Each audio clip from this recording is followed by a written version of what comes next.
Brother Ayman Assad. He is the founder of Islamic Leadership Institute with over 25 years of experience with youth, and he helps them achieve top performances. He has also interacted with dozens of youth through Empower One. Okay. Next, we have Dr. Ahmed Khan. He is well known to our community. He has visited Ilya many times and offered talks to the youth on mental health. He is board certified in psychiatry and neurology and has been practicing medicine for the past 28 years. Finally, we have Imam Mahmoud. He is the Imam of Medium Center, and before he was the Imam at Taqwa, he has been in Howard County for over 35 years.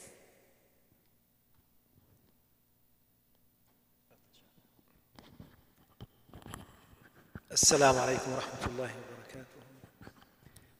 بسم الله الرحمن الرحيم. إن الحمد لله نحمده ونستعينه ونستغفره ونعوذ بالله من شرور أنفسنا وسيئات أعمالنا.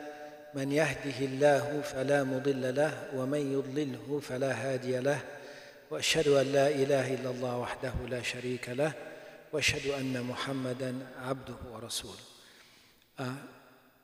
جزاكم الله خير everyone who is here today to participate, to present and to ask and to try to gain knowledge about this issue, mental health. We are, as a community, the issue of mental health is something that is increasingly in abundance, unfortunately, among us. I'm talking from the point of view of my position as an imam and problems that comes to me and so forth. And unfortunately, we are not dealing with it head on, you know, and try to deal with it in all angles. And there is still a taboo on these issues and so forth. And Jazakumullah khair for all the presenters here and everyone here to, you know, open that door a little bit and start the discussion. Hopefully we can, you know, inshallah you'll be pioneer in pushing forward in this and bringing in, you know, the scientists and the science part of it, merging with the with what we do from the Quran and Sunnah, and following Rasulullah sallallahu alaihi wasallam, saying that use the Quran as a shifa, and also saying tadawu, that seek remedies for shifa, and the shifa is from Allah subhanahu wa ta'ala. Jazakumullah khair again everyone, and may Allah subhanahu wa ta'ala reward you all for what you are doing. Wa sallallahu ala sayyidina Muhammad wa ala alihi wa sahbihi ajma'in walhamdulillahi rabbil alamin.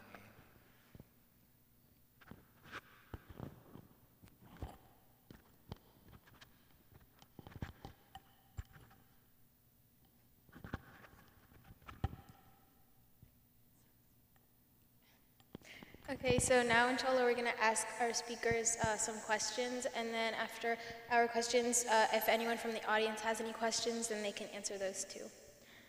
So we'll just go in order from here to there. So our first question is, tell us why mental health has become a more prevalent concern for Muslims in recent months. Sometimes.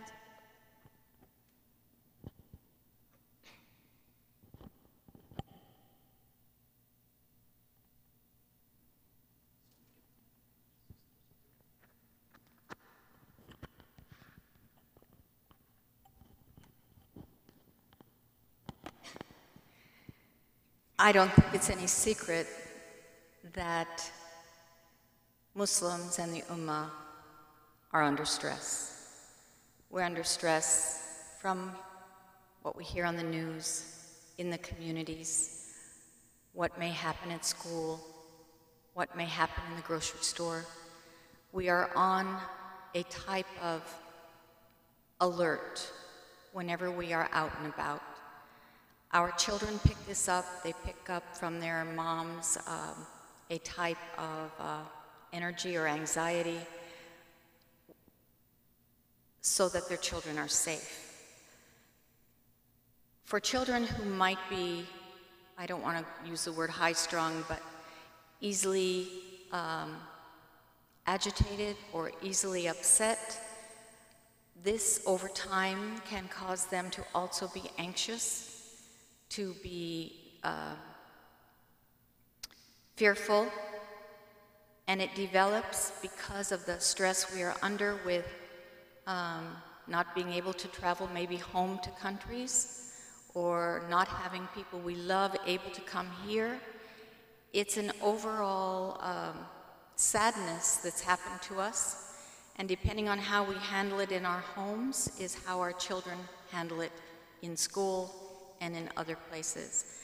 I'm part of a family that's not allowed to travel anywhere. They are in high heat in the Middle East right now. There's a lot of anger, hostility, just overall discomfort based on how the community has treated Islam and the Muslims. Assalamu alaikum. As a practitioner, and then also as a fellow Muslim, I have a couple of different layers of perspective on this particular question. In my practice, I've just seen in general life for everyone, not just Muslims, it seems like the level of stress in life is more difficult as the years go by. I see people having more stress, more anxiety, to use a general term, more sickness. The psychiatric illnesses, the mental health issues just seem to get more severe over time, and I think it's because of growth of general life stress. And then for us as Muslims, we have a lot of dynamics going on that I think that add to that, yet we don't talk about it habitually. So we may not be accustomed to engaging in the level of self-awareness, kind of taking our own emotional and mental temperatures to see how we're doing in our individual lives or in our family lives or professional lives. And in terms of current events, we have already the issues where a lot of our kids and teenagers and even us as adults are living in blended cultures where we may be having to integrate life as a person with an identity back home, in addition to life having to kind of forge and integrate into general American society, and then maintaining our identity as Muslims, and then how do you wrap that all up in one person and in one identity, and then how do we carry that in our personal and our public lives? So that's one area of challenge that can create stress. And some stress is good. We need some stress. If we had zero stress, it would not, we wouldn't be productive. Having some stress is what drives us forward and keeps us motivated. But when that gets to a level that becomes maladaptive or unproductive or too much for us as a person or as a family or as a community to deal with, then that's when things can really get difficult and we might need a little bit of help. Then we have the bullying and various things that are happening in schools that our kids are having to deal with, whether that's because of minority status, whether it's religious status, gender status, and we're having to deal with this in a social-political situation which has in some ways allowed more prejudice, more racism, more ethnocentrism to be here and to be spoken out loud. So it's giving us more of a challenge to deal with on many different levels that can affect our mental health. It can cause a lot of anxiety, depression.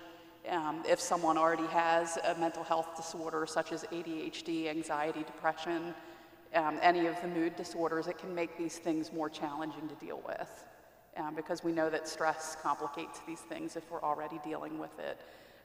The current events that have happened at the end of the school year with the death during Ramadan, of the death of 2 of our Montgomery County teenagers, I think brings home our mortality. And it raises our concern and our anxiety for safety issues. So as individuals, as parents, teachers, whatever our role is in life, it gives us a lot that we have to face in terms of how are we dealing with our children? How are we being aware of them? How are we being aware of ourselves and how we're presenting to our children?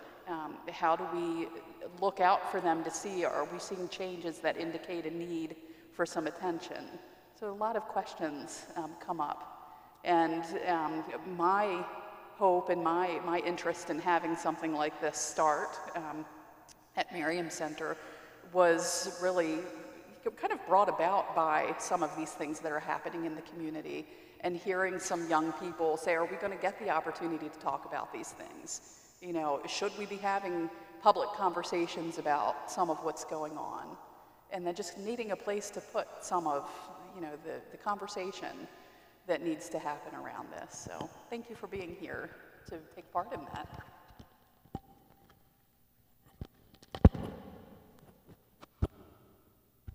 بسم الله الرحمن الرحيم الحمد لله رب العالمين والصلاة والسلام على سيدنا محمد. First, before answering the question, I want to thank Sister Patty for organizing this. I think it's very needed effort, you know, work in the communities. And like Sheikh Mahmoud was saying, typically these issues are considered things we don't talk about in our communities. So inshallah, this is a good initiative. The question is, why has it increased? I'm not sure if it increased or not, but it at least has been more prevalent. At least we hear about it more. And those of us who were from the Dar al-Taqwa community a few years ago, we might remember the young brother who was found in his home hanging in the basement. And you know, we've had some of those types of issues over the years. I remember a couple of years ago there was a boy, he was not a Muslim kid, but in the school that my daughters went to, he shot himself. His parents were, you know, not agreeing for him to go out, so he took a gun and just shot himself in the woods. And a number of Muslim kids in the school were very affected. They, you know, went to his, funeral and so forth because they were classmates. But back in 2012 at Ilya, we kind of wanted to kind of figure out what is the root cause, like, of these types of things. And definitely stress is something we're hearing a lot from the youth. They say, I'm stressed out. It's either homework or bullying, like the sister mentioned, or peer pressure, whatever it is. But we kind of nailed it down to three things, and I'll just mention one of them now, which is what we feel is identity. And I'm talking from the youth's perspective. Not feeling or understanding who they are. What does it really mean to be a Muslim? Not having enough confidence in themselves and their identity. You know, I've seen young brothers, they debate if they are Arab or African or black or American or Daisy or whatever it is. You know, they have these discussions, and that puts a lot of stress on them. They don't know how to deal with issues and so forth. And then it leads to other types of problems, substance abuse, and then, you know, it escalates from there. So one of the root causes we kind of put our fingers on is identity, and that kind of drives a lot of other things, not being able to deal with stress or pressures, or, you know, just handling difficult situations.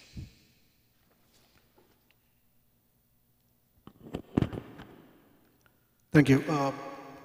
First of all, I'd like to thank Mariam Islamic Center as well as Islamic Leadership Institute of America for arranging this kind of much needed program.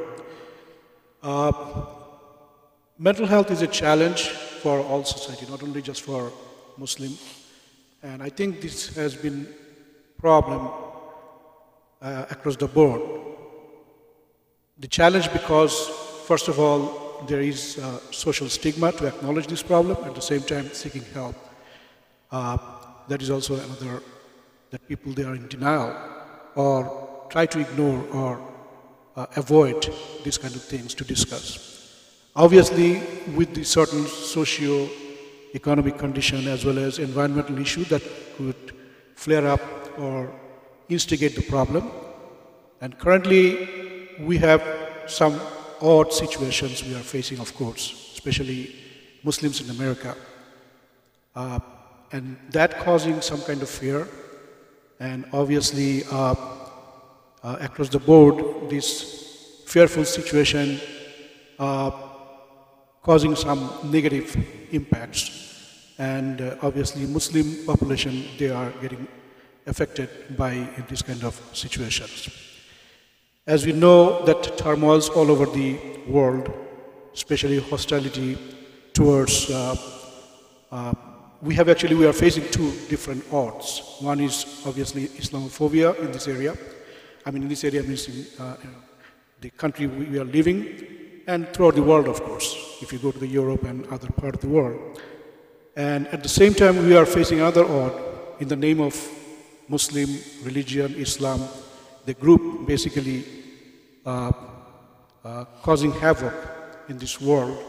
And we are facing these two odds.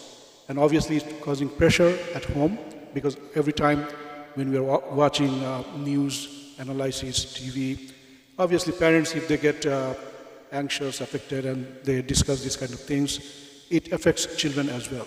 But at the same time, we see that the mental health issues, which I mentioned, that it is all across the board, but Muslims are not separate entity, but obviously certain situations are causing some flare-up and obviously more prominent.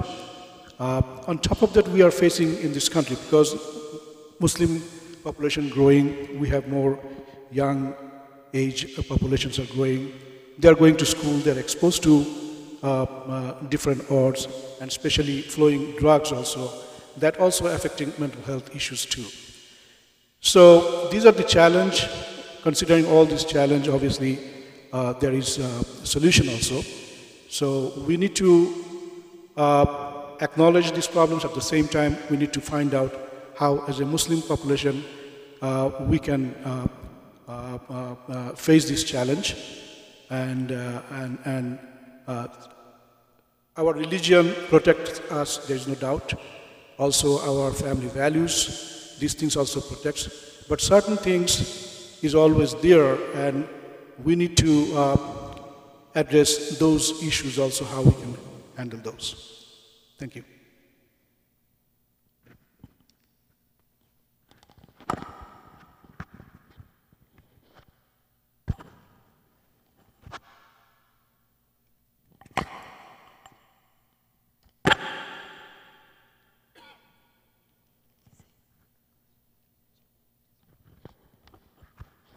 Reminder, you only have 2 minutes to speak.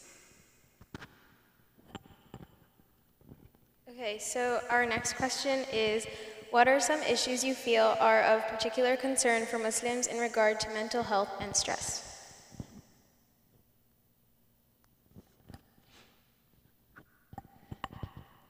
As an educator, when you are under stress, we all know this, it's not easy to learn.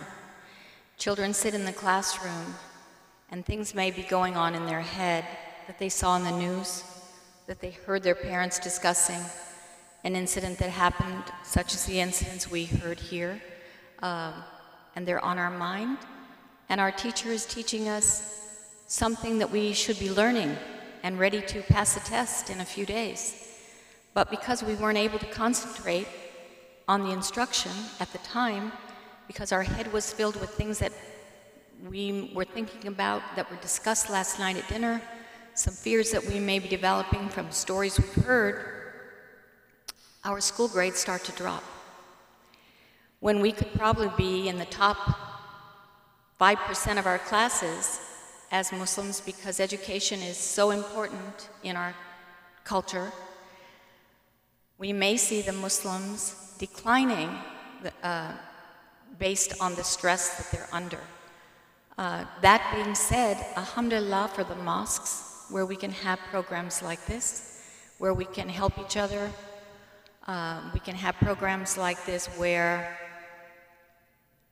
we learn that getting together as sisters and sharing what's going on in our schools, we can get our girls together and do other things besides maybe being in groups where they're not as comfortable.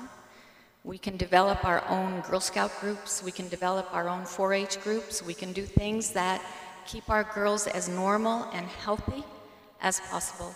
I don't want to use up my 2 minutes, so I'm going to move on.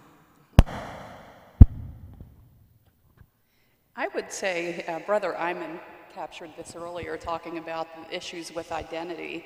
And when we're under stress, our identity also becomes under stress. And figuring out how to integrate a new sense of normal.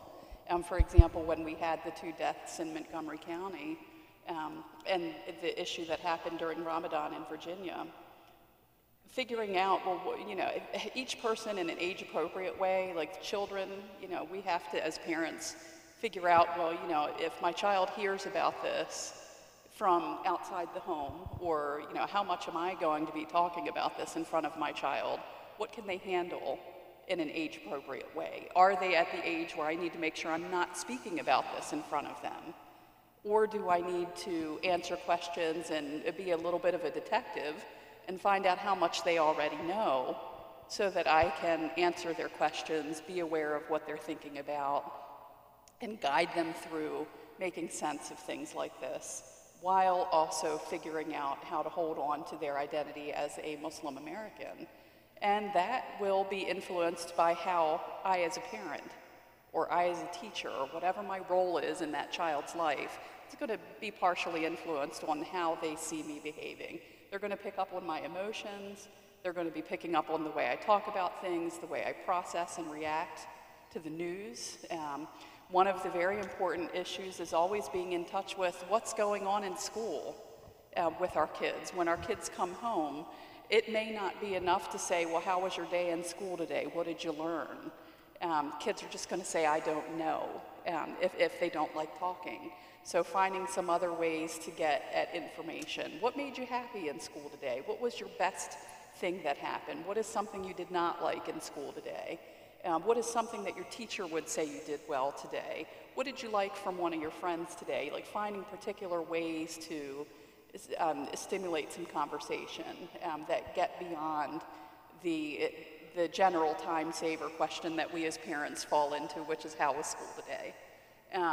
Also helping our kids consciously digest whatever social media they're using. You know, a lot of our news as Muslims, as people with any kind of minority status, it's coming out on Facebook, we're getting it on a variety of social media, websites, and we need to be very aware of what our kids are seeing with that.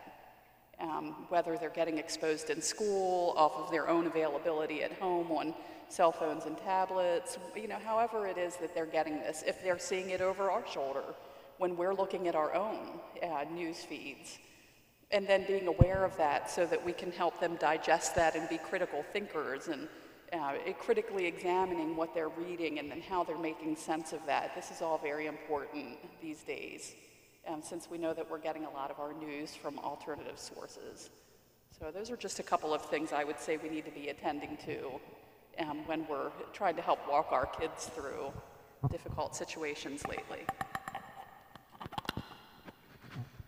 So some of the issues we see as far as stress related to the youth, again, would be things like anxiety, not being able to make rational decisions, bursts, outbursts that are sudden.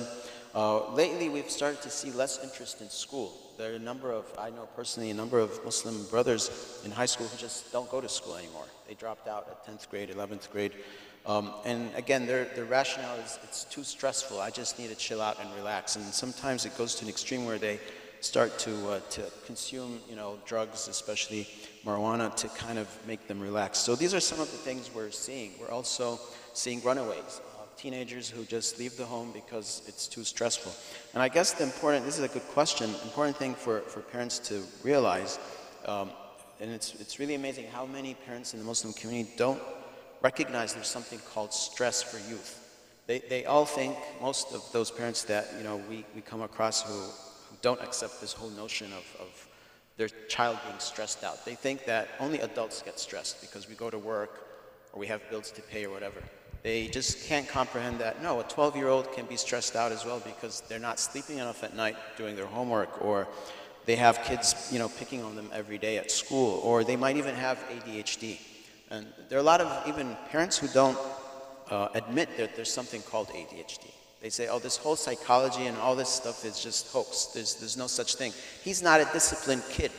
His mother failed to discipline him, and then they throw the burden on the mother that she didn't take care of the child when he was 5 or 6. And obviously the mother says, he's a young man now. He's 14 or 13. What can I do? It's his father's responsibility.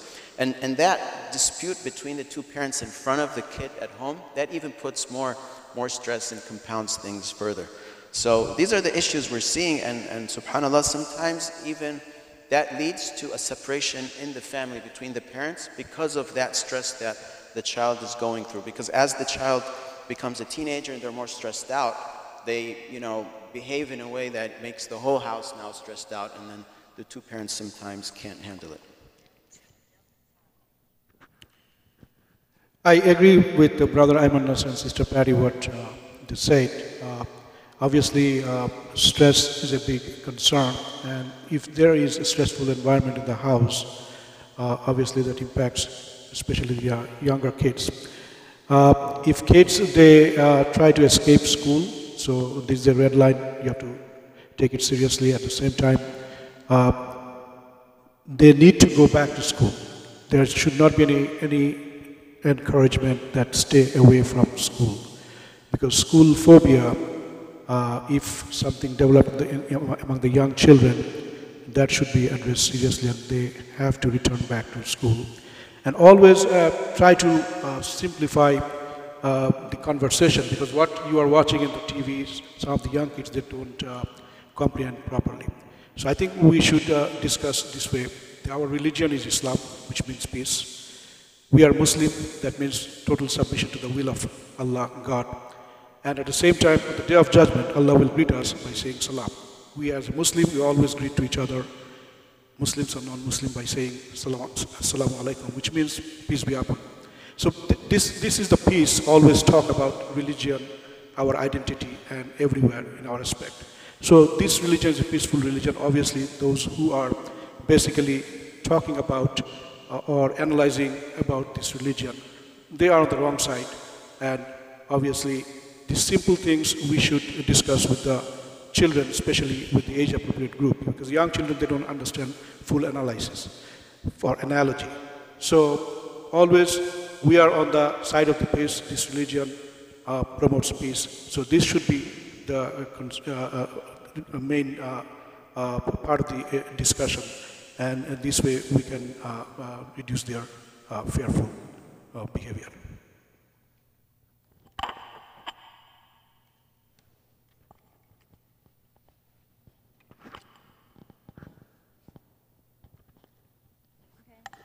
Our next question is, how do I know if a friend or family member is struggling with a mental health issue or emotional issue?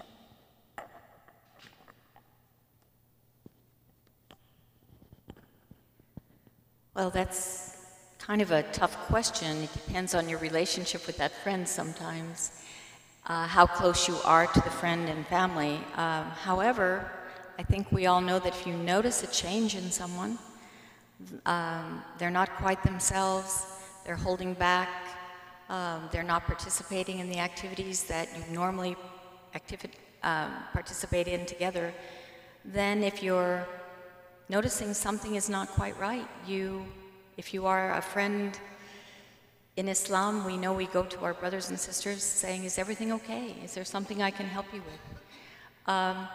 It's not always easy to do that. In this society, as people in America, people tend to mind their own business. They don't get involved in other people's affairs. They say, well, that's their business. Maybe they're having problems.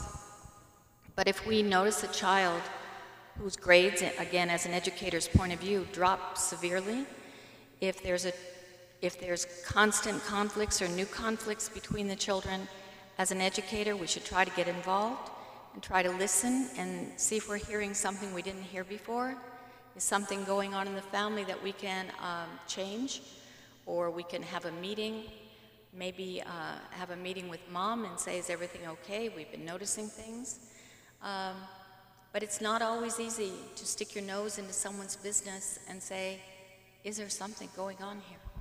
How can we help? We are all Muslims. I'd say the best way for this to start is with ourselves, and then within our family, and then in our, as our relationships widen.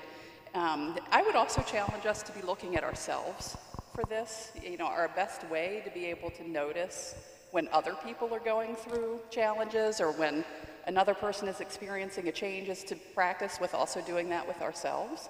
I know myself as a clinician, I need to be in tune to what's going on with myself, both with my emotions and my thoughts, in order for me to look appropriately and effectively at what's going on with the person sitting with me.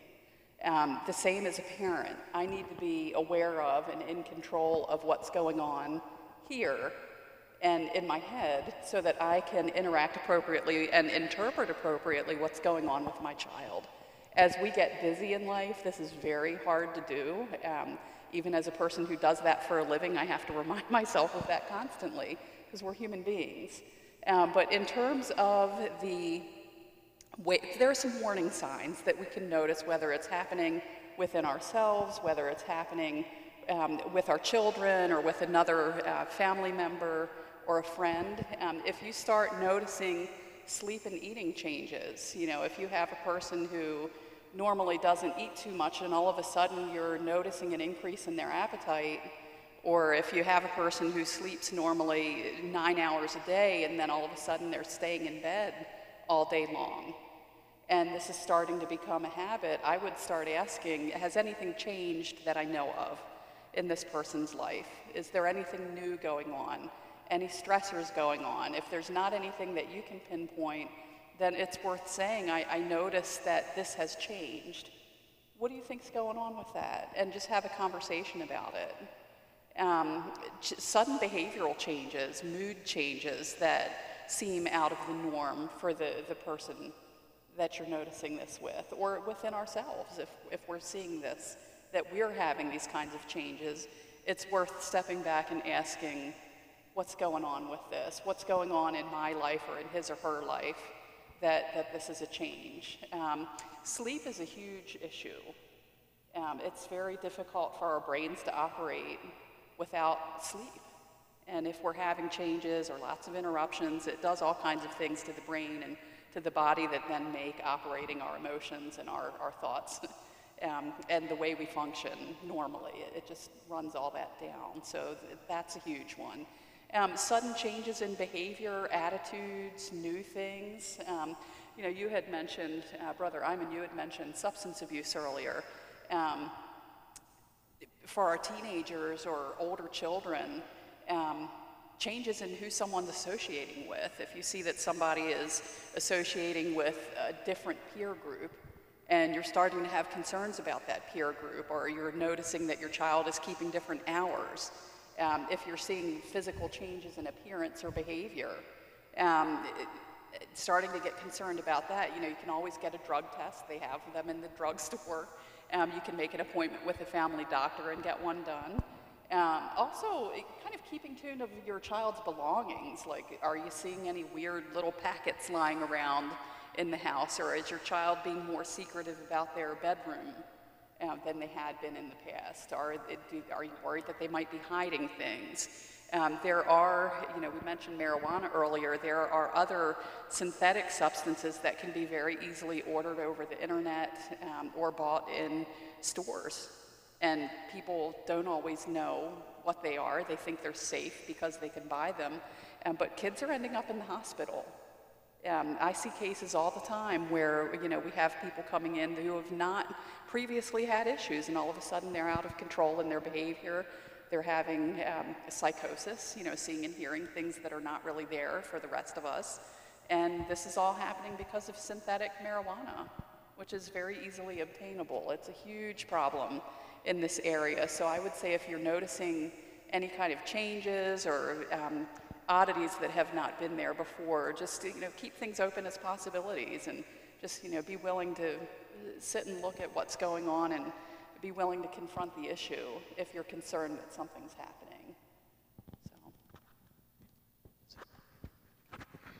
So how to know if a family member is going through stress or a mental issue?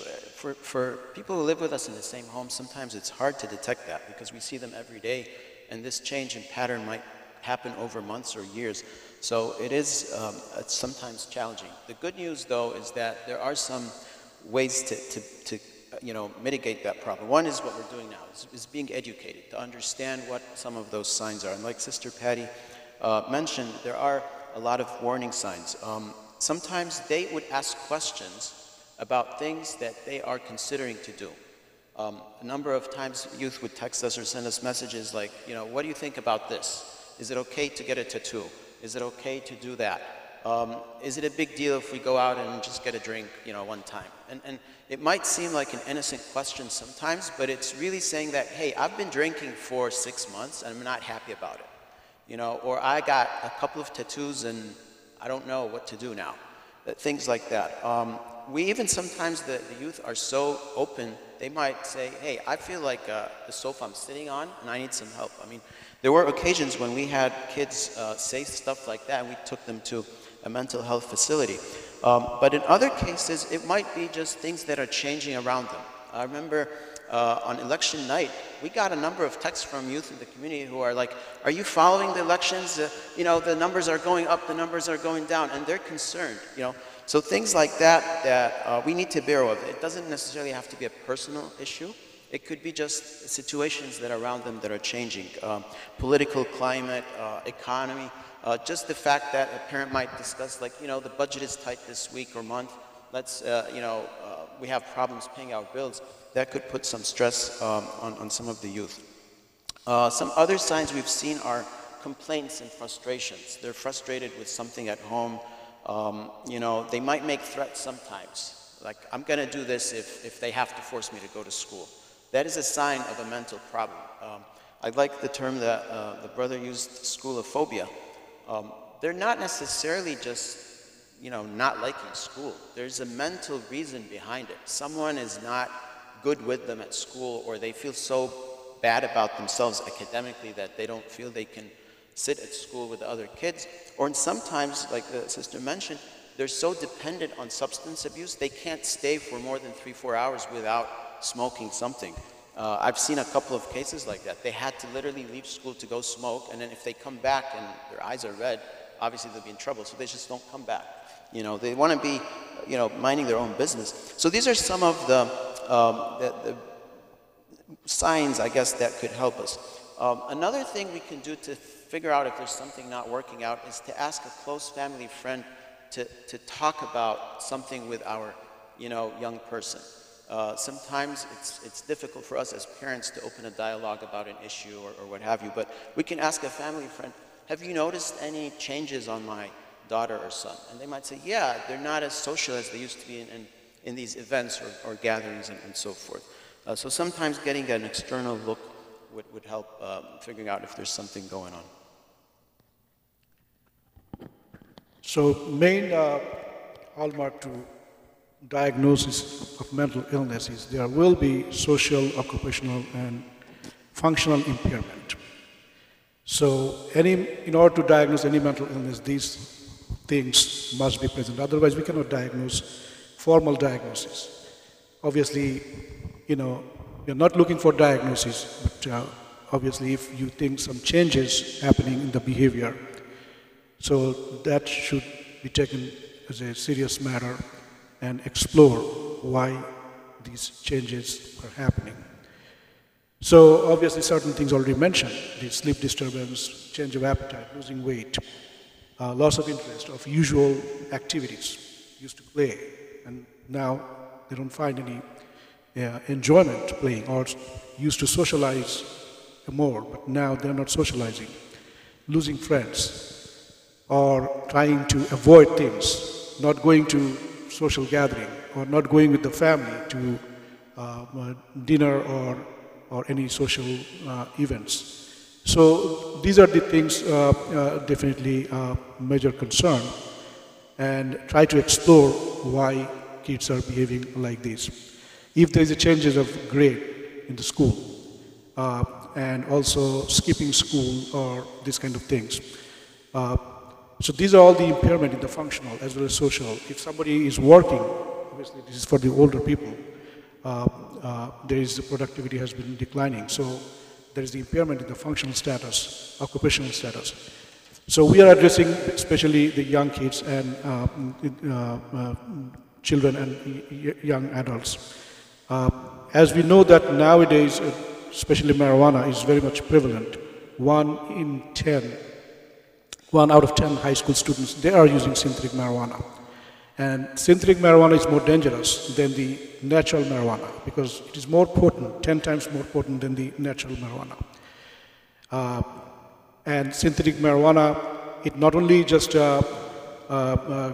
causing some concentration problem and attention, but there are some big pictures. I would like to read this article. This is recently actually came out in the journal in March issue.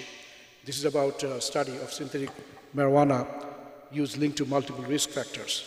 And if I read, I'm sure that some of you will be very much scared about it. It says that it is more potent than the natural marijuana, and it can cause rapid heart rate, high blood pressure, lethargy, nausea, vomiting, irritability, chest pain, and hallucination, that means hearing voices or see things, confusion, and vertigo. More serious effects, seizures, which can also cause permanent cardiovascular damage, permanent renal damage, that means kidney failure, stroke. Paranoia is a common symptom, like aggression, anxiety attacks, and obviously death related to suicide. And another thing I would like to mention, if anybody talk about feeling of hopelessness, helplessness, we should take it very serious matter. Because the person who commits suicide, 7 out of 10, they seek help somehow, indirectly or directly, by saying, by showing their expression or indirectly talking about this. So this should be taken as a serious matter and immediately should take care of this matter, because 7 out of 10 is a big number. May I say something? Is it okay? I know I'm not scheduled, but there is something I remember that I would like to share, just for everyone who's here. That's something that happened to me personally a long time ago. A family, the father called me, and he complained that his daughter does not wash the dishes. Okay? And I thought in my mind, the first, when I heard that, I said, okay, now I'm going to be, talking to people about, washing dishes, That's what came, in my mind right away. But it didn't, because I know the family. I knew the family. And he started complaining and so forth. Now I said, okay, a couple of, nice words here, calm him down, give me your daughter on the phone. And I talked to her general things about, participating, helping the family, and your mother and your father, this, normal things, general things like that. 2 weeks later, that girl calls me up and she's getting ready to commit suicide. Okay? And I was so scared, because it was something in front of me. I did not see it. Words that were said, I did not quite, be able to translate what that was. And the problem obviously was a lot deeper than that, and I did not even, try to investigate a little more to find out what's going on. Alhamdulillah, she didn't, and they're not in the community here. They left a long, long time ago. But the point being is that even if there is something that is so, so little, but if from that point on, if someone comes to me making a big deal out of nothing, I know there is a big deal in the matter. Can we take questions? We can have a few minutes for questions.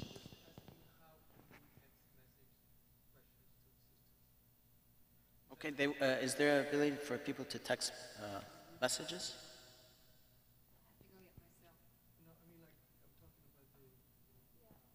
Well, we're gonna have audience questions if you want to write them down, or so that way. He has a question for you to add to your questions. How can he send it to you? Do you come here and get it, or do you want him to go there and give it? How can people submit questions? You can just ask. Yeah. Just ask. Yeah. Yeah. Yeah.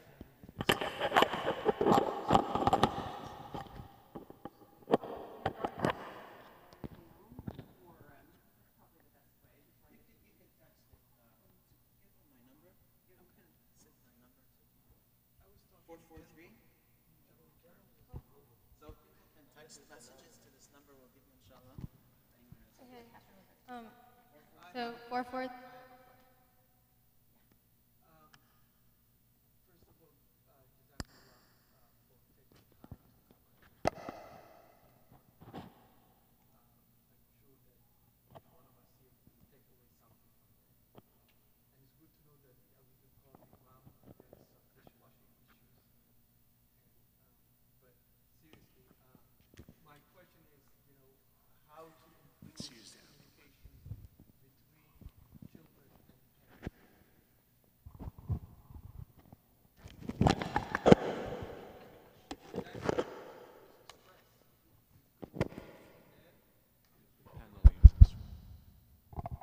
Oh, I have a microphone now. How can we, we're talking about reducing stress in the family, right? I mean, I think you mentioned, a couple of times the importance of, alleviating stress and being aware of stress in the family. My question is, how can we improve communications between the children and the parents so that stress and misunderstanding is reduced significantly?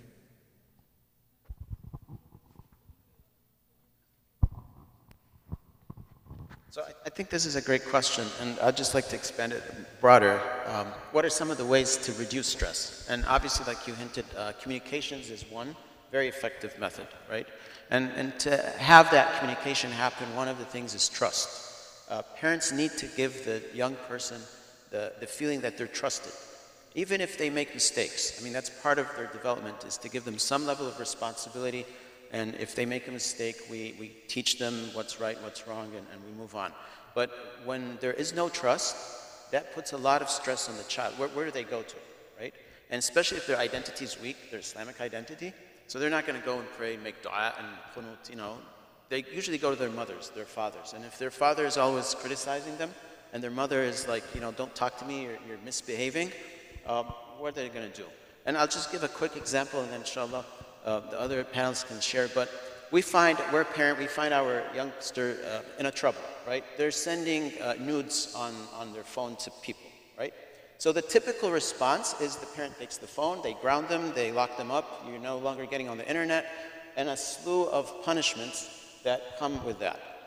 In the process, there's no education about why this is right or wrong. We've taken the responsibility from them to even be able to check their email. So we're now treating them, instead of a 15-year-old, as an 8-year-old, right? Thinking that, okay, by taking the phone, I've fixed the problem. No. So now there's mistrust. The child is getting the message, oh, you don't trust me. I'm not even good enough to check my email, which is something a 4th grader can do. So that increases the stress, and then they start to go outside and communicate with other people. So that was my response, is building trust, I think, is an important piece. Anyone like to add? So I would say there's an excellent book called Conscious Parenting that speaks exactly to this issue. But starting early on with the intention of consciously building communication skills is very important from a young age forward. So people with very young families, you already have the opportunity built in with your kids being so young that you can start this and try to make it a habitual part of the family functioning. In terms of when your kids are 1.5, 2 years old, you start just offering them a choice. Would you like to wear the red shirt or the blue shirt? And you start empowering them with choices. And also consequences. And when you just need to set a limit, and you say, okay, this is the expectation, you can do this, and then we get to move on, and then you get this fun thing, or we get to stop talking about this, or whatever. And if you don't move on, here's the consequence. And getting out of the power struggle, and just kind of laying down that structure, and talking with the child about, if we just move through this, then we have more energy for the fun stuff. We can move on and do things that are more pleasurable. So we as a family can make a choice together. Are we going to keep things moving and cooperate together, or are we going to choose to spend our time getting hung up in this conflict cycle? And actually having specific conversations about the way communication works. I do this with my child all the time, and he's 9 now. So kids of a certain age can understand conversations about communication. And now he will actually pick up on communication styles and just talk about communication itself. So we can teach our kids, and by teaching them, we're also teaching ourselves how to have a conversation, how to keep lines of communication open. And it's not going to be perfect all the time. It isn't for any of us. But just consciously trying to build in avenues for communication, having certain times during the day where you have your check-in time, where you are consciously attending to your child only. Maybe it's dinner time, where people put the phone down and cannot have any electronics, and you have just family communication. Now, if that communication time tends to be full of stress, maybe dinner time's not the best time to do it, because you don't want to have your kids eating and your family eating in a time that's just going to be full of conflict. So people will get to know what's the best style and what are the best avenues for their family, because every family situation is different. But I would say from a young age on, trying to open up communication. And with young kids, pay attention to the little things. When your child wants to show you something that they've done, or they're watching a TV show and it's one that you've allowed them to watch and they want to share a funny moment with you, make time to do it. Because those times are going to cement the child's perception that they can talk with you about the important things. Make time to play with your kids. Be on their level without giving up your role as a parent. Do play with them so that they can have that relationship with you. So, because these are the seeds that will grow into the child's belief that you can handle the bigger issues. Sometimes your kids will come to you and start feeling out your mood or your ability to tolerate something that they're going to say. I had a situation where my child came to me for a week at a time. Do I need to tell you everything? Do I need to tell you everything? And I would say, well, you have a choice. And here are your choices. Well, if I tell you, are you going to yell at me? And I would say, well, I might emotionally be upset, depending on what it is, but I will make a commitment to you not to yell and scream at you. And so by the end of the week, he comes and he talks about this thing, which ended up not to be a huge big deal at all. But he learned that it would be okay to come and talk about something that he thought would be a big deal. And so that's one more experience that we can do with our children, to say, when the big stuff hits, I'll be here and you'll survive talking about it, and so will I. And then that allows for problem solving to come in, and it does build up trust. The other thing that we can do to improve communication is to model how do we handle conflict and how do we handle a mistake. If I, as a parent, make a mistake, maybe I yell at my child in a way that I know I really could have done better, or I promise something and I don't do it because life gets too busy. Acknowledge it. And even be the first one to acknowledge, I told you I was going to do this with you and we did not get it done, and I don't blame you if you feel A, B, and C about it. How is that for you right now? And I'm sorry that I didn't get that done. Let's try again. And let's see what we can do to make it actually work this time. Because if our kids see us doing these things without giving up our role as the parent, then they will learn how to do the same thing. And it really builds up a lot of character.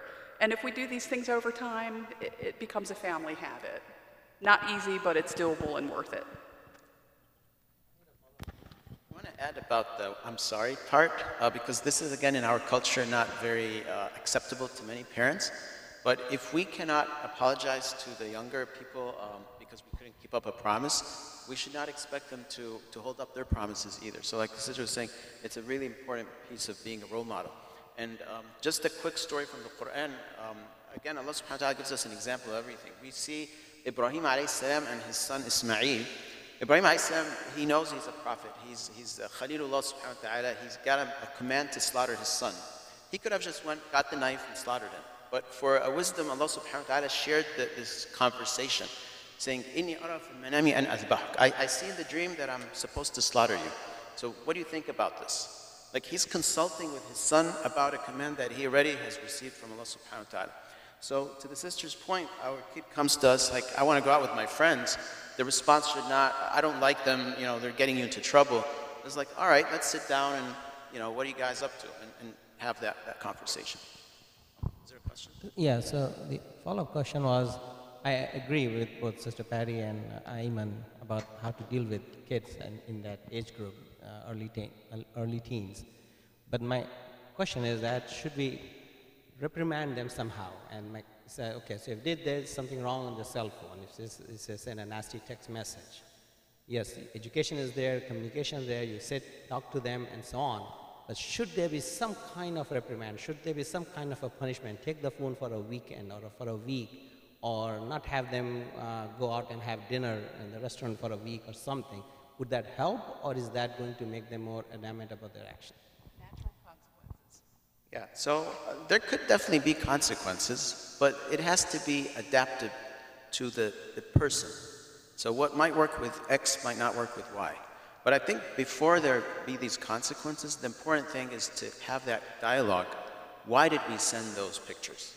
What is the issue underlying that made that person do that? To me, that means there's a lack of self-confidence. There's a problem that I'm trying to be popular at school. I'm trying to gain attention from other people. That's the root cause. If I could fix that, automatically the issue would go away. But by just doing the consequence without addressing the root cause, and that's where the trust comes in, it's like a patch. So you take the phone away for a week, but the problem comes back a year later. And as they grow older, the consequence would be different. I'd just like to share some information. We probably all know scatteredly, but I think it's very interesting. I got this from one of the, I think, drug company, Ross Laboratories, a few years ago. And I think this is important things to share with all of you. The headline is Children Learn What They Live. If a child lives with criticism, he learns to condemn. If a child lives with hostility, he learns to fight. If a child lives with ridicule, he learns to be shy. If a child lives with shame, he learns to feel guilty. If a child lives with tolerance, he learns to be patient. If a child lives with encouragement, he learns confidence. If a child lives with praise, he learns to appreciate. If a child lives with fairness, he learns justice. If a child lives with security, he learns to have faith. If a child lives with approval, he learns to like himself. If a child lives with acceptance and friendship, he learns to find love in the world. So these are the things already mentioned in the Quran, of course, different times. But I think this is important things. We, as a human being, we sometimes don't pay attention or forget things when we apply or try to apply in our life.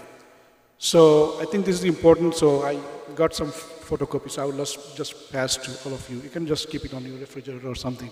So that might be helpful also.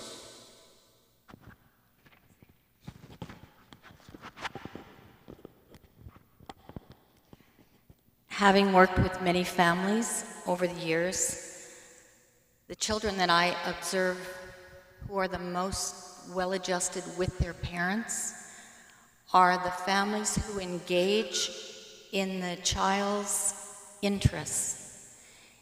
If a child has an interest, like soccer, or horses, or something, the time for the parent to engage with that child is right then establishing rapport, and that rapport around that subject, whatever it is, helps establish rapport around everything.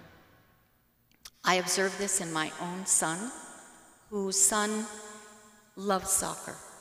My son doesn't miss a game. They come home and they sit together and they go over the video of what they could have done better. They watch every professional soccer game on TV. They invite their friends over who are soccer players. There is a constant dialogue between the child and the dad, and then when something comes up in a disciplinary fashion, it's like two friends. You can see the child very upset that he's displeased his dad. He doesn't want to disappoint his dad because they have this rapport. And this incident, whatever it is, has sort of destroyed that rapport for the moment. But the dad, being the, more broad-minded, is able to get rid of it and just move forward. So we don't want to hold our children hostage to a mistake they've made over a period of time. Let it go. And keep interest. If a child is developing a new interest, join that interest.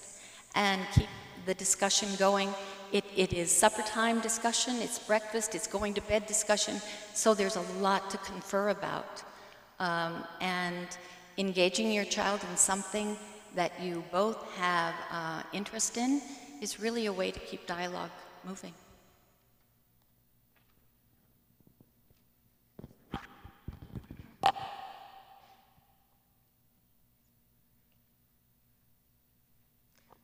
Okay, so for our next question is, what are some suggestions for parents, teachers, and other involved adults in helping kids throughout any problem they have? Why don't you start at that end?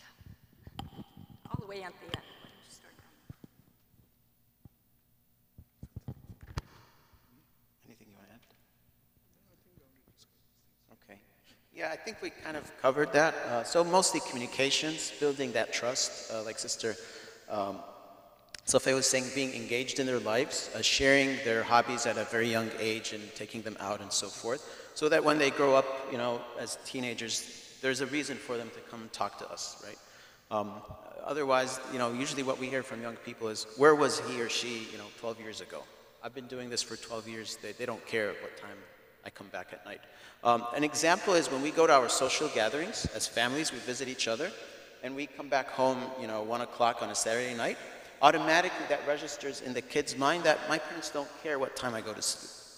So they're 12, 14, it's like, oh yeah, I stay up till 2 because my parents don't care.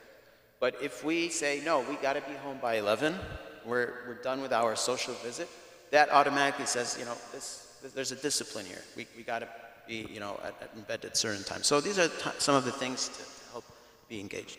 And I'll talk about consequences for a moment, because that is very important. We can't have our kids going around getting, you know, there needs to be balance. So we as parents and our kids, you know, it just can't be talk with no results. I mean, life involves consequences. When we're adults, you know, our consequences never end. What choices we make, we get hopefully positive consequences, but sometimes they could be negative. If we don't go to work, we don't get paid. You know, life is the same for our kids. So, you know, in terms of home, you know, setting rules, you know, that's always a big thing for how to get the family to operate. You know, setting up rules and then being consistent with those rules. There are some rules it might be appropriate to have your kids involved in setting the rules for something. You know, this is the expectation, this is our routine. You know, kids can be involved in helping to create that, and if they're involved in helping to create it, then they can be held more easily accountable for holding to it. Because you can say, look, you were here when we talked about this. You helped to decide that we were going to make it this way. So now we need to stick to it. And kids are oftentimes pretty fair about when you ask them, if you were a parent, what would you do about this? What would your consequence be? I've worked with families and kids where we talk about that in sessions. And I'm oftentimes very amazed at how fair and realistic the kids are about this. That and sometimes they can be harder than we would be in terms of the consequence. One thing I would very strongly advise is that we have to be really watching our own reactivity. If my child does something to get in trouble, I need to be careful that the consequence is based on an opportunity for learning and really changing behavior, rather than based on my emotion about what he's just done to get in trouble. And that is very hard to stick to, even for those of us who teach this and try to help people with this. It's hard to practice this in our own lives because we're human beings. But when we can do that, it's well worth it. And then talk about the consequence afterwards. You know, what just happened with all that? What could, you know, processing after an event happens that demands a consequence. What were you thinking when you did A, B, and C? How are you feeling about that? What ended up happening? What was the consequence? What would you choose to do differently next time? Would you want that consequence to happen again? Were you okay with it? Or would you like a different result? How's that working for you? And turn it into a teachable moment so that the opportunity isn't lost and we're not just stuck with, I did something wrong, I got a consequence and nothing is changing, and that we're not getting something out of it. Realistic, natural consequences connected to the behavior. Tablet time, phone time, these are huge issues for the kids nowadays, and you know, not expecting them to self-regulate with it. I mean, if you're going to hand an 8 or a 9-year-old kid a tablet, and we go through this at home, we can't just expect them to cut themselves off with that. We have to put structure around it and talk with them before they have the time. What's the time limit? What's going to happen if you obey the time limit? We keep it moving, you keep the privilege, you know. What's going to happen if you don't obey the time limit? So that they know that going into it, and then if it's time to apply that consequence, whatever you choose it to be, they can't say they didn't know about it. They can't say, well, that's not fair. You can totally cut all that off, avoid the power struggle, and say, nope, discussion over. We've already talked about this, and apply the consequence. And if they choose to power struggle, they're doing it themselves. And you can step out of it and save your energy, which then just will, you know, help the whole situation in the long run. And eventually, once the kids see that these consequences are getting held, they will pay attention, and they'll start to self-regulate with it. And if they don't, you just apply the consequence. And that's it. You know, it's easier said than done at the beginning, but once we do these things with practice, it does get easier, and it saves family energy. And it can let us have time for better things. And then they learn the relationship to actions and consequences for when they're older, which hopefully can help with mitigating some of the bigger issues that can happen as we head into the tween stage and teenagehood, and, you know, all of the independent social media usage and the problems that can come up in school and all, if we're developing these habits earlier on with our kids. Anybody else?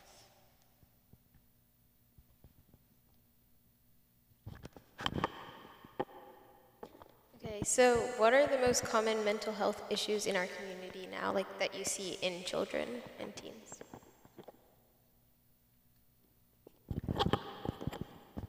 I'm not sure what the most common mental health issues are. I'm going to pass that to Patty. I see behaviors, but I'm not sure exactly what they are in mental health issues, so I'm going to pass this to you.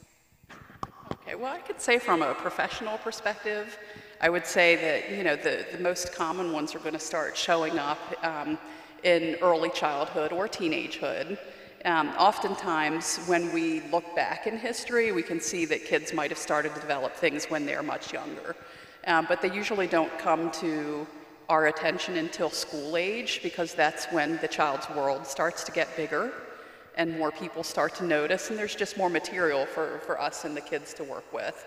ADHD is a very common one that we see in schools. Even adults have it. I've worked with fellow therapists that when I get to know them a little bit, they'll say, oh yeah, I have adult ADHD. And they find a way to function with it, and they live their life. Depression, anxiety are very common for school-age kids. School phobia, I know we've mentioned that a little bit. As a parent and as a clinician, I would say that if you're noticing your child starting to avoid school, and you're getting the impression that this goes beyond the occasional need to take off because the child really is sick or there's something going on, do your best to make the day home uncomfortable. We don't want to make it easy for kids to stay home, and it sounds harsh to say that, but this is actual technique that if your child is refusing to go to school, okay, there's no TV, there's no cell phone, there's no tablet, there's no fun. You're going to eat lunch the same time you eat it at school. You're going to read a book, you're going to study, you're going to do something, and you're not going to get lots of my attention. I'm not going to be having a nice conversation, and we're not going to be laughing and joking around. I'm going to be serious with you until the day is over and you should naturally be home from school. Because my goal as a parent is going to be making it unappetizing and boring to stay home, because I want to make sure I'm not rewarding my child for refusing school.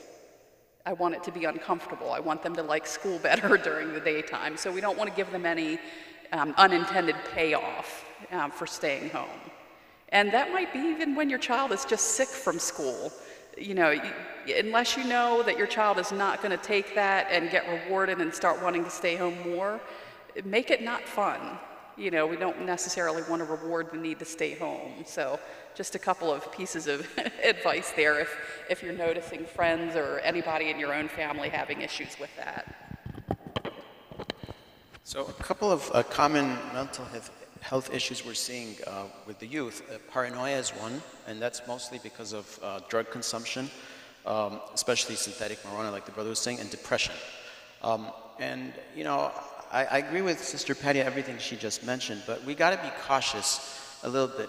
Why is the kid or the person not wanting to go to school? So there's a difference between someone who's just lazy, they're just acting up or whatever, and someone who really has a depression problem, and that's why they don't want to go to school. And obviously, age is different. You know, a 4th grader who doesn't want to go to school is different than a 10th or 11th grader. So it requires a deeper look and root cause analysis. And you know, my personal philosophy and at Ilias, we usually go by the least of two harms, right? If I have a kid who's threatening suicide, and we know he's depressed and he doesn't want to go to school, so be it. Stay home, go to community college, homeschool, go to the gym, go to school 2 hours, whatever it is. If that's gonna make you better, then you can get back on the right track.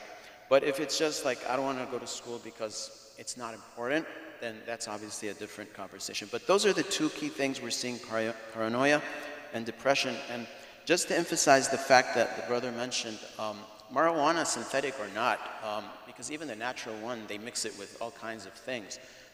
They are devastating. I mean, there are youth who are in, what do they call them? Rehab homes, like group homes. They cannot function on their own. They send us texts. I mean, I personally respond just to be nice with them, but you can't rationalize with them. They send you texts that you just can't understand. And these were bright kids when they were in high school, 11th, 12th graders. You know, they just took the wrong dosage at the wrong time with the wrong thing, and it just completely messed up their brain. So it is a really serious problem, and you know, it's getting worse. There's new drugs now from China that's even worse than heroin. We know that heroin is sort of a pandemic across the country, especially in the Baltimore area. But there's this new thing, I can't remember the name, phenol or something like that, which is even more devastating. Yeah.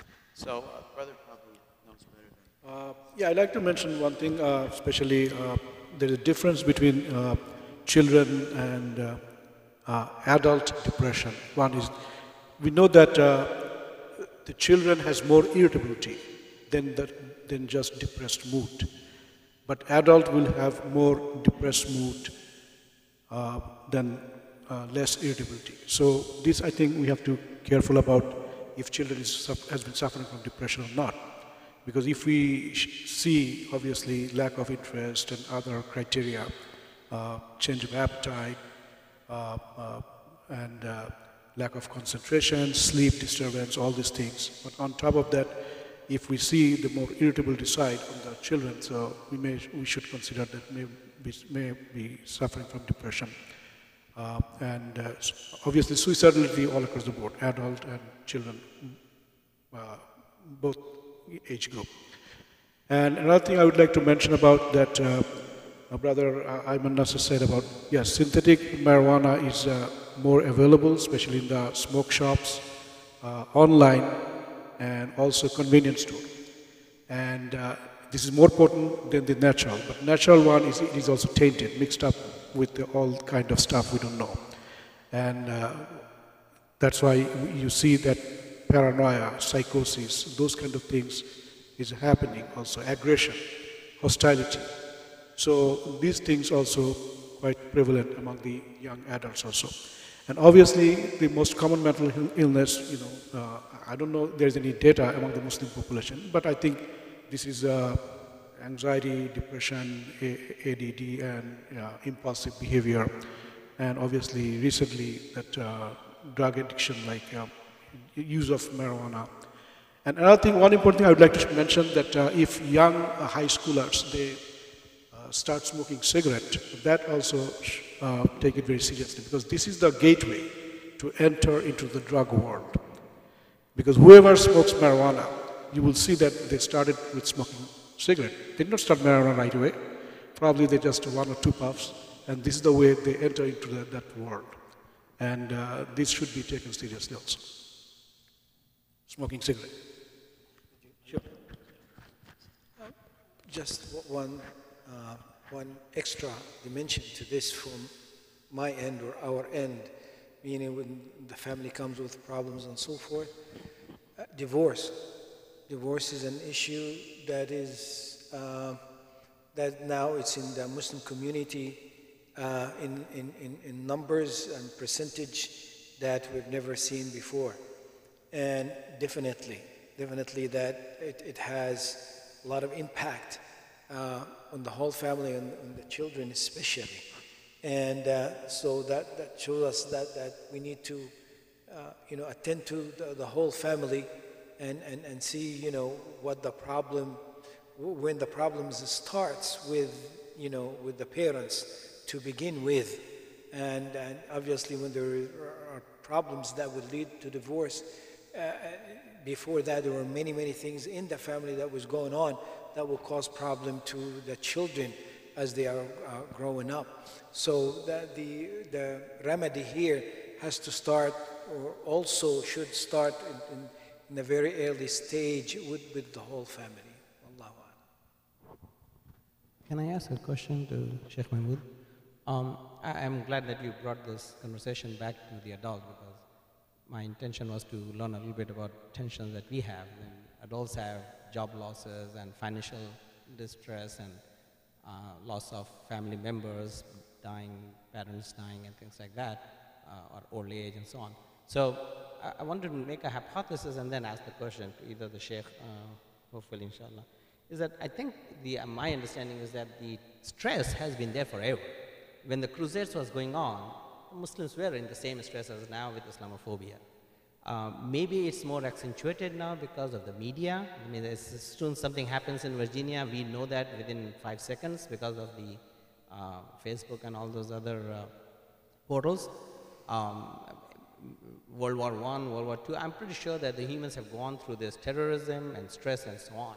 My question now to Sheikh is, I'm pretty sure that our Prophet Muhammad also might have been going through stress. Now, I know that he had links with Allah subhanahu wa ta'ala through the angel and so on, but when there was a war or something coming up, he used to be stressed, most probably, in my hypothesis, or the Sahaba.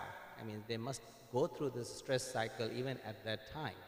So what was the mechanism by which they used to cope up with these stress situations at that time? Jazakallah khair for the question. I can even say a little more about what you're saying here. About divorce and causes for it and so forth. Lately, well, a few years ago, when we were, in the teenage time, Muslim communities have the smallest or the percentage of divorce among other communities and so forth. But if you go back, there were many times in the past when divorce percentage of those who are divorced from other, throughout the world, Muslims were very high as well. Okay, so it did not start as something that unheard of and then starts coming up. Just quickly, there's always, when Rasulullah sallallahu alaihi wasallam was under pressure, and he was under tremendous pressure, Allah subhanahu wa ta'ala always told Rasulullah sallallahu alaihi wasallam, wasjud waqtarib, make sujood. Make sujood. Rasulullah sallallahu alaihi wasallam used to say, وَجُعْلَتْ قُرَّةُ عَيْنِي فِي الصَّلَاةِ, and the tranquility of my eyes it's of course that's an expression, meaning the calmness of my existence is in the prayer, and you are closest to Allah in the position of sujood. So make dua in the sujood.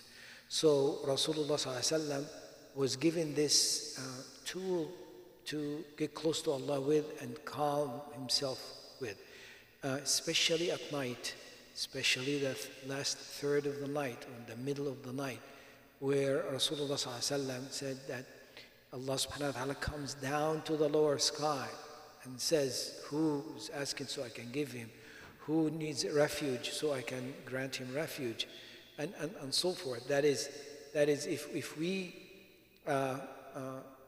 connect to the unseen more than what is seen, the calmness will come around.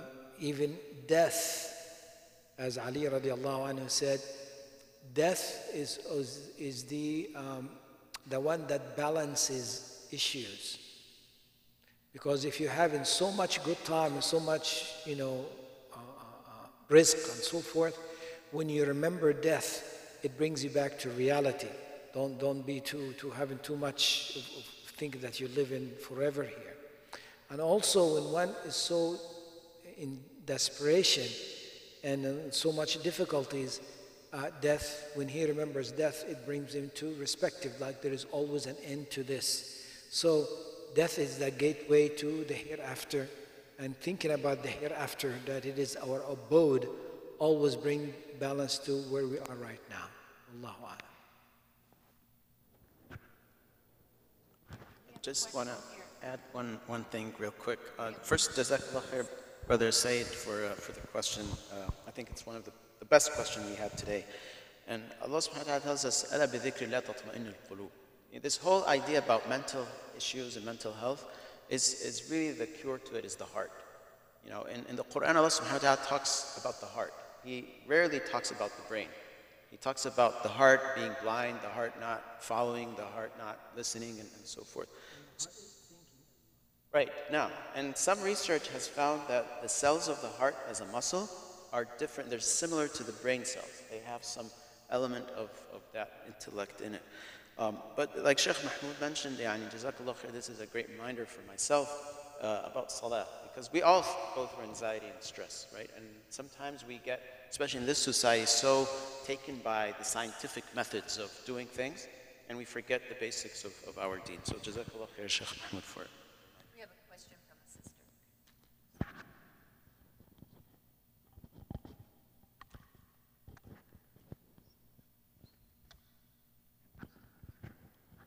Assalamu alaikum. I just want to add something, if I may. Is it okay? Well, from my experience, I've been through my youth, through what our kids and here in the society going through. It was stress too. So, but at that time, the policy was, or the parenting was about keeping quiet. We don't talk. And also our parents weren't that stressed. That was stress, but it's not to the levels that are now. And also we were surrounded by family members. So even if there is stress in our house, we go to our uncle, we go to our aunt, we go to our grandfather, they are all around us. But nowadays, it's not like this. We are alone. And the stress levels are there and increasing, and there is no outlet, even for the kids. If the parents are stressed out, they're having difficult financials, sickness and accumulated bills and a lot to deal with, and the kid is there, they don't have time or tolerance to deal with the emotions of the kid. And the kids feel everything. And there is no aunt, there is no uncle, there is not grandfather, and they are alone there. And so their outlet is the games or the internet, and all these are carrying, or outside in the schools, the drugs, or a lot of things that bring peace to them. That it's not peace, but it's an outlet for them. It's because they feel they are neglected, nobody listens to them. So yes, in the time of the Prophet, people communicated. The masjid was like the social media there. Everybody has anything, they discuss it in the masjid. And so people talked to each other. Even if They had nobody to talk, or they have any issue, they just go to the masjid. They come knocking to the Prophet sallallahu. They know his times. You know, they come to each other. But nowadays, even here, may Allah make it easy on all, everybody is in a cycle that is running, you know, to get his essential things to survive. So we are in the survival mode now, you know. So, and the kids are there alone. And yes, Jazakallah khair, Sheikh Mahmoud and Brother Ayman. The spiritual part, we need to go to the salah and قُرَّةَ عَيْنِي جَعَلَتْ قُرَّةَ عَيْنِي فِي الصَّلَاةِ. Yes, the peace is there. But when a child comes and he is left alone and distressed, we need also to know the reasons. Nobody around, and the parents are stressed out, and there is nobody to take care of them, they are alone. So if we start with ourselves, and sometimes I talk to myself, I'm talking about myself, and with all this stress, sometimes I don't go do a physical. It's not about taking care of my soul, my spiritual, it's about my body. What do I do to make my body tolerate the stress? It's the physical activity, walking, jogging, engaging in a sport, you know. This is not there. So our body is, we just pull our body, you know. We can't tolerate. Sometimes I break out because, wow, my legs, my knees, you know, it has been a long time I didn't walk. So unfortunately, we stress out on the kids. I'm talking about myself. I stress out on the kids because my body is all aching, you know, from the stress too. So the spiritual, I'm not talking too much, I'm sorry, but the spiritual part plus the physical part, we need to take care of our physical being, you know, the sports, and this reduces the stress too. And in the time of the prophets, they engaged in a lot. They you know, fight, what do you call it, the sword. They challenge each other with the sword. I don't know in English, you know, I don't say it fighting, but you know, they challenge each other. Yes, the fencing from small age. They do camel and horseback ridings, and these are all, you know, it takes all build up the body and increase the tolerance. And also they engage in the arrow, what do you call it? Yes, all these as physical activity that increases the endurance, you know. And when it comes to stress, the endurance is always, you know, the body can handle. So the endurance is, you can endure more and you can tolerate more and you can overcome the stress in a good way, you know. And the other thing, the emotional part, if the body can't tolerate and there is zero tolerance, and the spiritual, the child, you can say to him, pray, you know. He is small in age, you know, it's an experience, it builds up with age. But about talking about his feelings, he's just shut down and alone. I'm busy. Mama, can you see this? I'm busy. But where can this child go? It's just the internet, the games, and he's picking up sometimes when he comes talking, from where did he bring all this stuff? And then I go to watch a cartoon with him.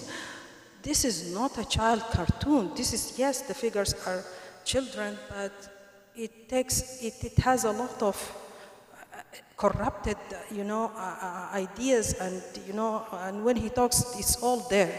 And, you know, he doesn't need to go out. It's there in the house, you know. And I tell him, you know, it's a cartoon channel, but this is not a good choice. So, you know, and sometimes games, there are games, but when he comes out and he talks, from where did you bring this? And then I sit down, I see the game, this is blood, this is that. He's just crushing the toys together and violent. This is, and they are characters of, kids. So we are in our own house, with our own kids, and they are learning from just a screen, just because I'm busy doing something, So, I'm sorry, but I think these are important things. We need also to take our kids walking at least. Sometimes running with them in the street, if no activity, no soccer, none, just 10 minutes run, let's race, and thank you. I'm sorry for elongating the talk.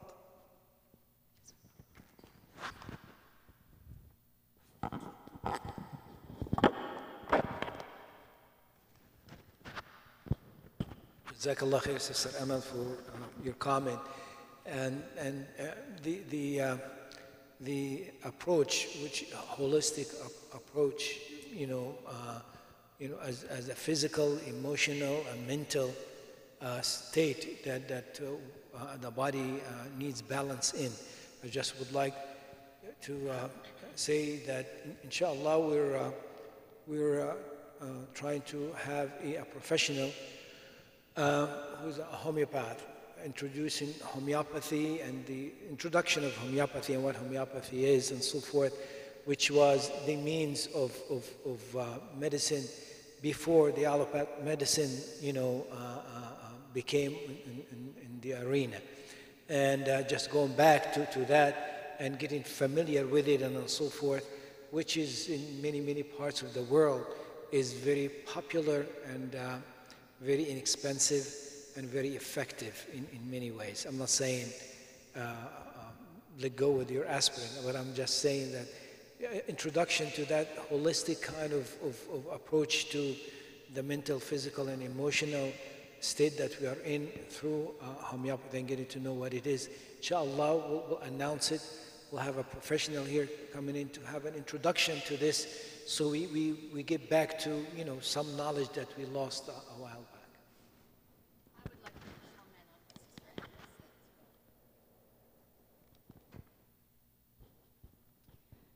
For those of us who know Sister Amal, she has quite a load on her hands. How many children, sister?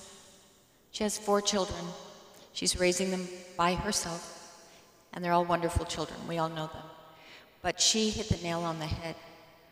I think many of us, or those of us who are raising children, we think everything is safe inside our home, but someone has given our child something that we don't even know about. It's in the bedroom. We haven't had a chance to really go in there to see what's going on, but whatever they saw on the software, on the computer, or piece of paper they have, has taken our child away from us. It's slowly, little stair steps of other children affecting our children. And so how do we keep our home so that we know everything that's going on and we can maintain it with a level of security that our children are mentally and spiritually doing the right thing. We're in a very difficult time, and I think just vigilance is the best thing we can do. Making sure we have things in common with our children, good communication skills with them, as Patty was saying, and others. It's just being your child's best friend and building the respect and the rapport with them. Because it only takes 10 minutes of reading something to open up a whole new world to them that can come back and bite us because we weren't aware of what was happening in our own home.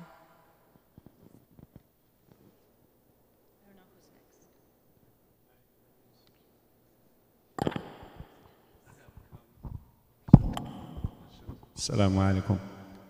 Jazakumullah khair for this opportunity. MashaAllah, it's a good thing. We heard a lot of things, a lot of serious things that we need to be aware of. We heard the trust, we heard giving time to the children, we heard opening the communication channels. These are all good things, MashaAllah. But I have not heard anything about rewarding the children. I heard a lot about reprimanding them when they do something wrong. I haven't heard anything about to reward them when they do something good, whether it's small or big. Haven't heard anything about us saying I love you to our kids, because we are not used to saying I love you. And it's very, very difficult to get out of our mouth. And I really think that's a matter that should be addressed properly, because this is my child. I rather say I love you to him or to her than for him to hear it elsewhere. And we need to be open about that, because there is nothing wrong with it. And inshallah, I hope that this is the start of a long-term kind of conversations like these, because we need them. And we need to encourage more parents to come and listen to this, because we are shy to discuss this in public. We talk a lot behind the scenes or one-on-one, but when it comes to apply it in our lives, we shy up from it. And inshallah, this will be a start of encouraging each other and our children to speak to us and us to speak to them, and the parents to speak to each other about these matters. Jazakumullahu khair.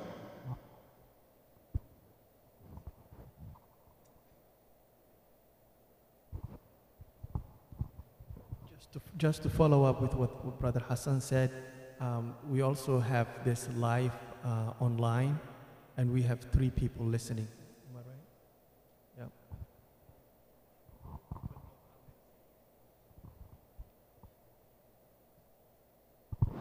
Let me ask Sister Safia the question. The friendship, like treat your children as your friends. I've heard that also. But my concern in that case is, will they respect you? Like if you are talking to them about sex and about drugs and about all the other topics, how much of a friend do you need to get to that level where you still keep your discipline, you still keep your that I'm the adult, and you need to respect me and you need to listen to me, versus 2 kids in the same age group being friends. So I think there has to be some distinguishing being done. There is. And do you know the definition of discipline?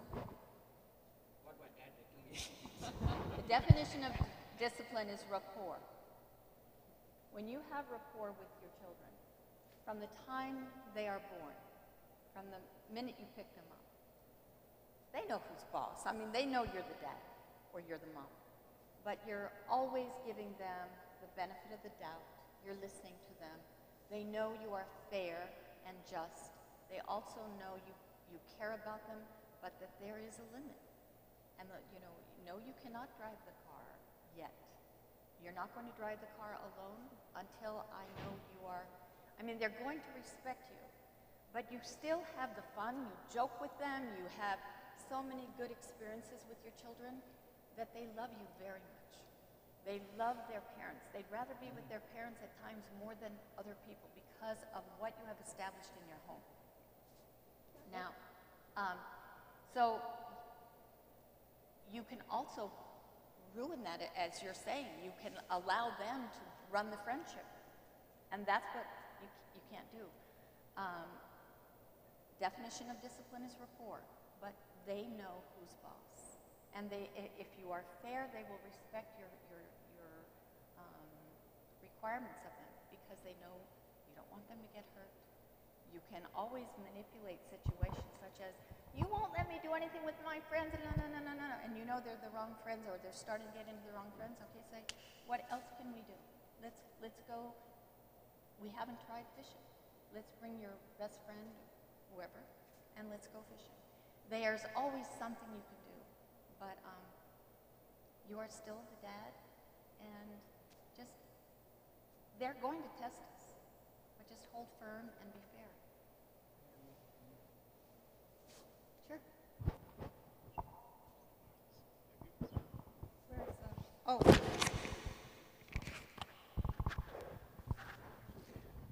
There was a statistics or a survey that was done. I heard it a long time ago. I would say maybe, 19 years ago or so. It was about what keeps families together and good relationships and so forth.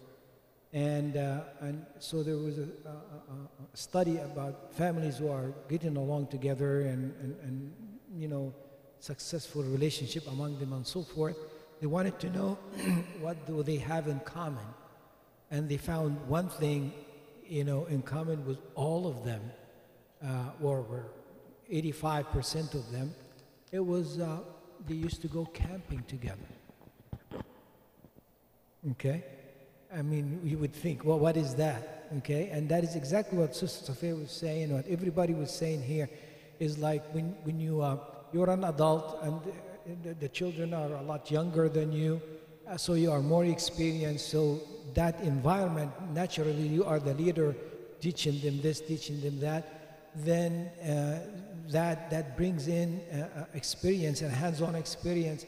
Then mishap happens and problems happen. Then you go to the problem solving with experience of some danger here, some funny things here, and so forth and so on.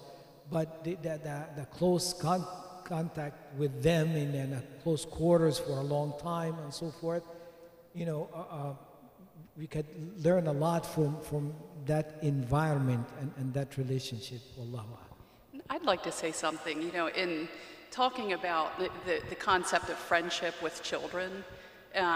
This is very developmentally and very age dependent as well. And in family therapy, one of the things that we look at is what is the structure of the family and what are the boundaries between family members. And part of that is the relationship between the parents or parent and child or children. This concept of being friendly with kids, it doesn't, that can go, it's a continuum from 0 to 100. Where we want to be is kind of in the middle, but what some families will have happen is that the parents, for whatever reason, whether it's their own upbringing, their own uncertainties as parents, they will take it to the extreme to where there's no parenting and there's no boundary in between the parents and the children. So you effectively have these children who are not getting parented. Or you may have it to where a parent does nothing but create an authoritarian structure where there's no room for communication going between parents or children in either direction. And that creates a different kind of conflict within the family. So there needs to be balance depending on what does the family need at any given time. And we also have to be careful not to confuse punishment with discipline. Discipline should always be with the goal of creating healthy structure and educating and teaching, and it's about getting lasting results. Punishment is nothing but reaction and ultimately doing some kind of damage. So we can be friendly in the right moments, but maintain discipline if we're consciously doing this. And you mentioned some tough subjects in talking with kids, and there will come a time when we all need to have discussions with our kids about the sensitive issues of sexuality, substance abuse, maintaining friendships, whatever the issue is, and hopefully in the right moments according to the child's development or the teenager or the young adult's development.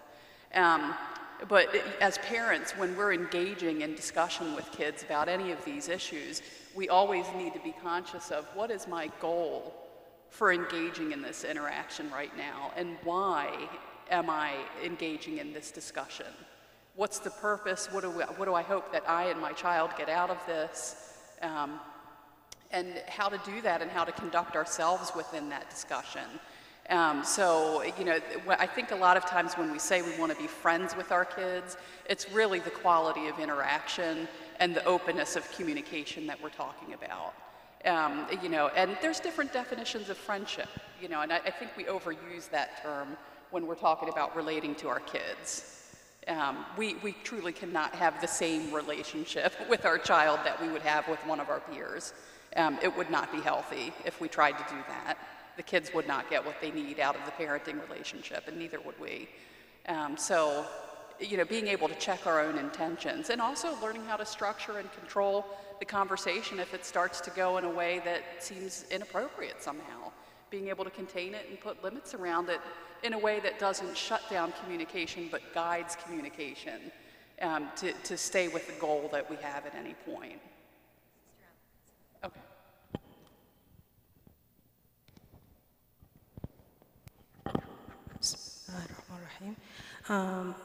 I wanted to add something to the brother who brought the question.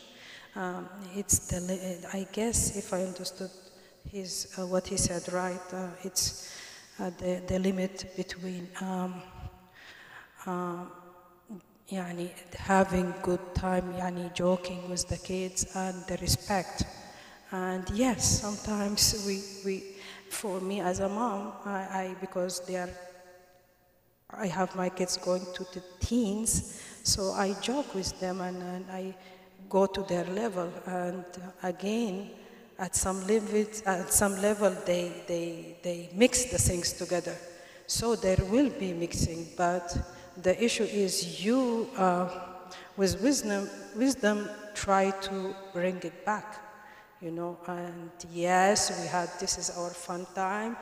Yes, we exceeded the limit. It's okay. We are humans, but we go back to the respect, And also, I remember the Sheikh Mahmoud, and if I'm wrong, correct me. The man who came to the Prophet, and he saw him, I guess, laughing with the children, and I'm not sure, is it the Hassan and the Hussein? I'm not sure. But he asked, so you laugh with the kids? He told him, I never laughed with, I'm not sure how many he had, and he never laughed with them. And he told him, this is, mercy taken out of, from your heart. Correct me, Sheikh Mahmoud, if I'm wrong, yani. So we need to go to their level and experience that. And they will go, we expect it's something normal, they go beyond the limit, but we bring them back. This is the learning, this is the interaction. And also regarding sex, before going to this issue, I have my kids sometimes in the room having the iPad, and when they see me coming, they press to change the screen. I go, I know you. What are you watching? What did you? Tell me. Show me. And then they show me. So, okay, I know you are behind my back watching this, but if you want to watch such things, let me know, and we can discuss it. And when I start discussing it with them, they go, Mama, stop. Mama, stop. They get shy. But why? You need to know the correct thing from me. Nobody will teach you. And it goes all the way, no haya in deen, regarding the sex, they reach an age, they go to the internet, it's just a click. And sometimes it's pop up, even if it's a place where Quran or a place of, it just pops up, and they put the finger and that's it. So it reached an age where there are decent books about sex for boys and for girls, it is preferable for me, because I went to a therapist and that was her recommendation. So she told at this age, for parents who are shy, to talk, and sometimes the kids shush their parents not to talk about these issues in front of them. Just buy this decent book that has correct information, put it there. And they can read it on your time. So you get the correct, if you want to discuss, welcome, I'm here. So you get the right information, and also to know what is the implementation of practicing those things at this age, or God forbid, if they practice, you need to, what issues, what are the dangers, what is the protection, what is, we need to go with that all, and then Allah, we do our part. this is the right thing, this is the things that happens, this is our community have this, and you have already, they already know it from the internet. So just, yes, yes. And we need to provide those books, to our kids, from therapists who know the good books that have correct information and ways of protection and what are the dangers, what of this past and what you're supposed to do. All these, we need to inform our kids. One thing I wanted to just mention about this topic, I don't think we should, in the Muslim community at least, be worried about being friends with the young people. I don't see that as a problem at all, because we're far from that.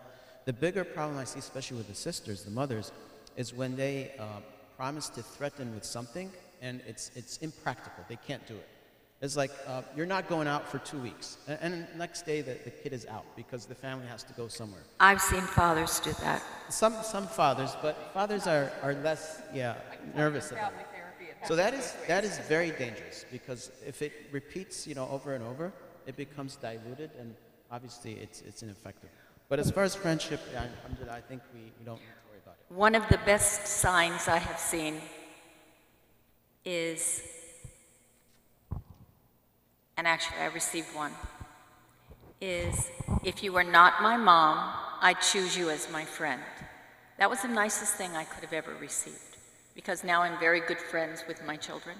However, there was a time when I didn't think I'd ever get anything like that, because I was always being tough, trying to be their friend, but I was also going through a divorce.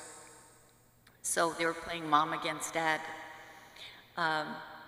For those of you who have gone through divorces, it does get better, inshallah, over time, and your children adjust to each parent living in a different style than they're used to. But alhamdulillah, there's nothing better than being friends with your grown children, inshallah. It'll happen, inshallah.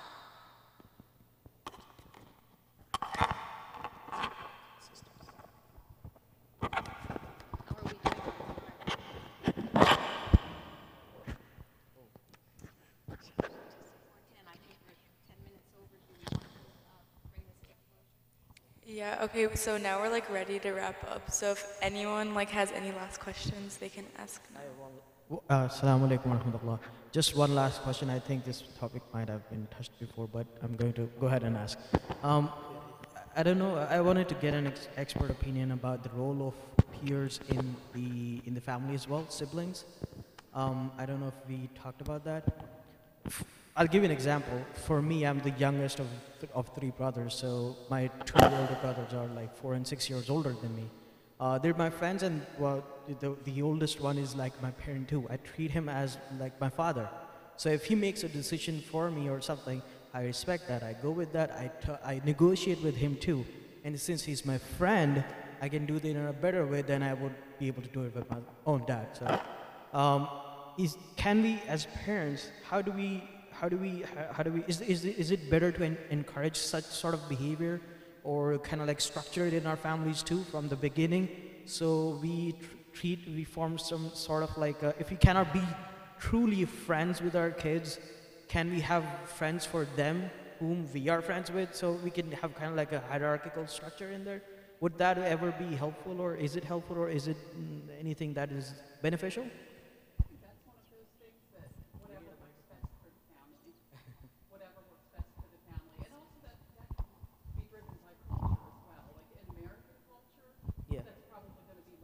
Yeah, it's more one-to-one here. This is what I felt. Yeah. Right. And American families don't always have children that are that far apart either. Right. So some of that might be cultural, but in that case, I would say what works for the family. Right. As long as it's not if it's not resulting in parentified children. You know, a child that's the same age, 2 or 3 years older, and they're having to parent their younger brother or sister, that's going to impede their development. Right. In some ways. But if you're talking about kids who are so far apart. Right, yeah, probably that's... Culturally appropriate, it works for the family. Yeah, but this... Now I have a counter argument, well, not really to that, but for friends, we learn from our friends too. So we talk to them, we share, okay, we send a text message, hey, this is what happened, and this is what I'm dealing with. And the friend would say, your parents are being too hard on yourself, you probably need to do this and that. So in that case, they're parenting them, and they're approximately the same age. It seems very kind of like absurd, not absurd, I'm kind of like, puts me off that you can have a relationship to a friend who is not your blood relation. The importance of blood relation is that you're kind of like stuck with them. And you have to be patient with them anyways. It's kind of like you can't really get rid of them, so they're there. So the relation you can have with somebody you're related by blood is can be much more stronger than somebody who's just your friend and you can say, I cannot deal with you anymore, goodbye. So I don't know, it's kind of like a weird dynamic that I've observed in this society, that you can be more close to a friend. Actually, it's quite universal now. You can be close to your friends and they can parent you. They can be your older siblings in some cases, or younger siblings in some cases. But you want to have that relationship in your own family, and parents would, I don't know, it's kind of weird for me. Yeah.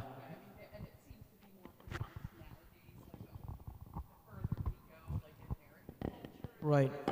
The whole individualism movement.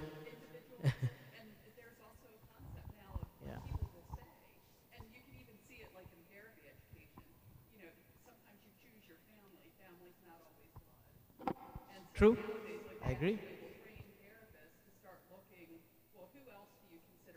Yeah. And they call it fictive kin. Oh. So it's, you have to kind of look outward now. It's not just right. blood-related family in this culture. Subhanallah, Islam had that since day one, Muslim Brotherhood. We're all family, right? At least I treat you all as family. Jazakallah khair. Okay, so that's a wrap.